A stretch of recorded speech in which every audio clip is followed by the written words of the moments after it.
উফ, এই শীতে দাঁত কাঁপছে, মনে হচ্ছে দাঁতগুলো নাচা শুরু করে দেবে। দাদা, আমি তো কাল রাতে কম্বল না পেয়ে পর্দা গায়ে দিয়ে ঘুমাইছি। তুই তো পর্দা দিয়ে ভূত সেজেছিস মনে হচ্ছে। এই শীতে তোরা কেউ কাজ করবি না, শুধু দাঁড়িয়ে দাঁড়িয়ে কাঁপাবি। কি নিবেন? এক কাপ গরম চা আর একটু গরম গরম ঠান্ডা বিস্কুট সবাইকে দিন। এই শীতের হাত থেকে বাঁচতে কিছু একটা করতেই হবে। হ্যাঁ, না হলে শীতে আমাদের ভিডিওয়ে বরফ হয়ে যাবে।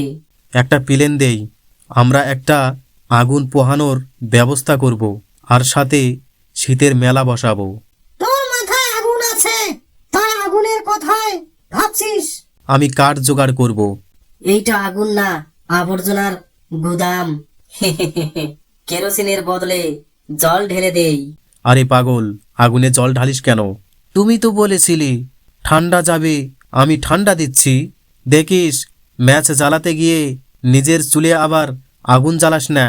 এই বেটা, আগুনে পুড়বি না আমার মাথা পুড়াচ্ছিস? একটাই কম্বল, চারজন টানাটানি করছে। আমি বড়, আগে আমি। আমি ছোট, আগে আমি। আমি কালাক, তাই আগে আমি।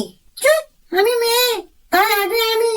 দেখিস এদের কীর্তি, দেখিস কম্বল ছিঁড়ে শেষ, সবাই চুপচাপ তাকিয়ে হাওয়া মেলে থাকি। দেখিস এদের কম। এবার তো আমরা সবাই সমান গরিব, সবাই একসাথে আগুনের পাশে বসে গায়ে গা লাগিয়ে হালকা ঘুম দেই। দেখলি, ভাগ করলে শীতও কম লাগে, আর ঝগড়া করলে কম্বলও টেকে না।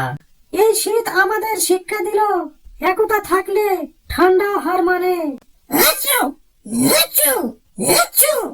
একতা থাকুক আর না থাকুক, না কিন্তু বয়ে চলেছে। শীত আসবে যাবে, কিন্তু হাসি যেন কখনো না যায়। বন্ধুরা, এই ভিডিওটি যদি তোমাদেরকে ভালো লাগে অবশ্যই কমেন্ট করো, লাইক করো। কে কোথা থেকে ভিডিওটা দেখছো অবশ্যই জানাতে বলবেন না। এটাই ছিল আজকের ভিডিও, আবার দেখা হচ্ছে পরবর্তী ভিডিওতে। ভালো থাকবেন, সুস্থ থাকবেন, সর্বসদা নিজের খেয়াল রাখবেন। আজ এই পর্যন্ত, আবার দেখা হবে পরবর্তী ভিডিওতে। ভালো থাকবেন, টাটা। হি হি হি হি।